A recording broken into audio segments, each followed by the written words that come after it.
दोस्तों, इस वीडियो में आपका स्वागत है। आज हम परिमेय संख्याओं के क्रम विनिमय गुणधर्म पर आधारित कुछ उदाहरण देखेंगे।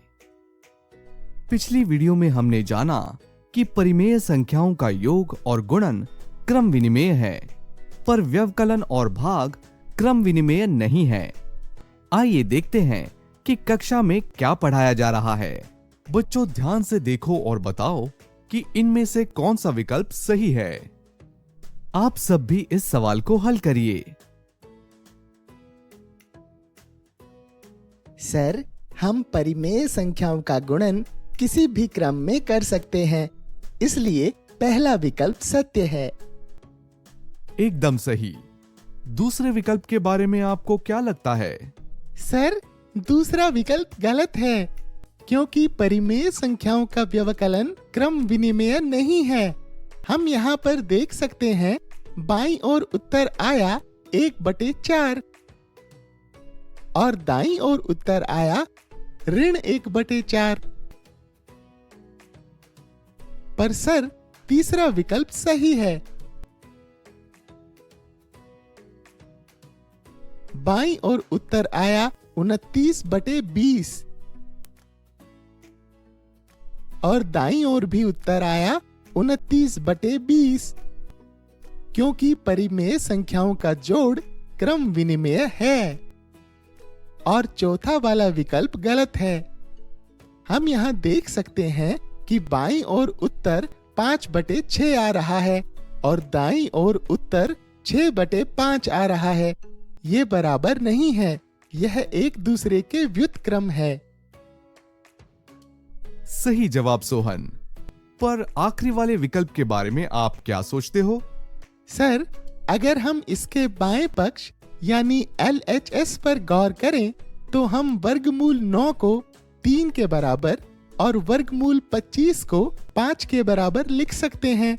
इस तरह हम वर्गमूल 9/25 को 3/5 के बराबर लिख सकते हैं। अब हम बाईं ओर को कुछ इस प्रकार लिख सकते हैं, जो 3/5 गुना 7/4 के बराबर है। हम जानते हैं कि परिमेय संख्याओं का गुणन क्रम विनिमेय है, इसलिए हम 3/5 गुना 7/4 को 7/4 गुना 3/5 भी लिख सकते हैं, क्योंकि क्रम बदलने से उत्तर में कोई बदलाव नहीं आएगा। हम देख सकते हैं कि ये हमारे विकल्प में दिए दाईं ओर के पक्ष यानी RHS के बराबर है, यानी हमारा आखिरी विकल्प सही है। बच्चों, अब इस रिक्त स्थान को भरिए। आप सब भी इस सवाल को हल करिए। सर, इस सवाल का उत्तर है 11/9। कैसे मोहन?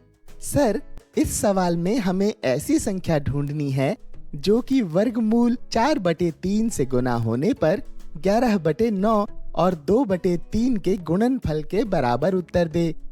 वर्गमूल 4 बराबर 2 होता है, इसलिए हम इसे इस प्रकार लिख सकते हैं।